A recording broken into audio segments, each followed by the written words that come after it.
Hi friends, ఈరోజు నేనైతే ఫ్యామిలీతో కలిసి గుండాలకొండకు అయితే బయలుదేరాను. దారి మధ్యలో బెస్తపల్లిలో మా మరదలు కూడా జాయిన్ అయింది. అక్కడ నుంచి లెఫ్ట్ తీసుకుని స్ట్రైట్గా చిట్వెల్కి అయితే వచ్చాము. అక్కడ తినడానికి కొన్ని స్నాక్స్ తీసుకుని కోడూరు రూట్ అయితే బయలుదేరాము. అక్కడ నుంచి పెద్దూరు అనే గ్రామం దాటిన తర్వాత లెఫ్ట్ సైడ్ వెళ్ళామంటే గుండాలకొండకు వెళ్ళే దారి అయితే వస్తుంది. అక్కడ నుంచి లెఫ్ట్ తీసుకొని మనం స్ట్రైట్గా గుండాలకొండకు అయితే స్టార్ట్ అయిపోయాము. అక్కడి నుంచి దాదాపు మట్టి రోడ్డే ఉంటుందండి. రూట్ కరెక్టా కాదా అనుకునే లోపే మాకు ఒక ట్రాక్టర్లో భక్తులు అయితే ఎదురయ్యారు. ఓకే అనుకుని వాళ్ళని క్రాస్ చేసుకొని వెళ్ళిపోయాము.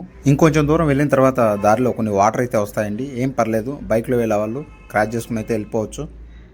ఇంకొంచెం ముందుకెళ్ళిన తర్వాత బైక్ అక్కడే పార్క్ చేసి మేము నడుచుకుంటూ వెళ్ళిపోయామండి. ఇప్పుడైతే మాకు ఒక బ్యూటిఫుల్ వాటర్ ఫాల్స్ అయితే ఎదురయ్యాయి.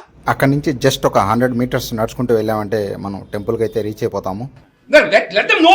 ఇంకెక్కడ కాళ్ళు కడుక్కుని వాటర్ ఫాల్స్ చూసుకుంటూ దేవుడి దర్శనానికి అయితే బయలుదేరాము. ఇంకెక్కడ భక్తులు మనకు ఎక్కువ రష్ అని అనిపించరు, కానీ దర్శనానికి అయితే టైం పడుతుందండి. అరే ఏంట్రా ఇది? ఇంకెక్కడ మేము నడుచుకుంటూ స్టెప్స్ ఎక్కేసి శివలింగం ఉన్న ప్లేస్ దగ్గరికి అయితే వచ్చేసాము. మరియు ఇక్కడ శివుడు ఎండ్రకాయ రూపంలో దర్శనమిస్తారని భక్తుల నమ్మకం. ఇంకా అక్కడ ఎండ్రకాయని దర్శించుకుని శివలింగానికి టెంకాయ కొట్టి స్వామివారి దగ్గర ఆశీర్వాదం అయితే తీసుకున్నాము. దేవుడు ఉన్నారా?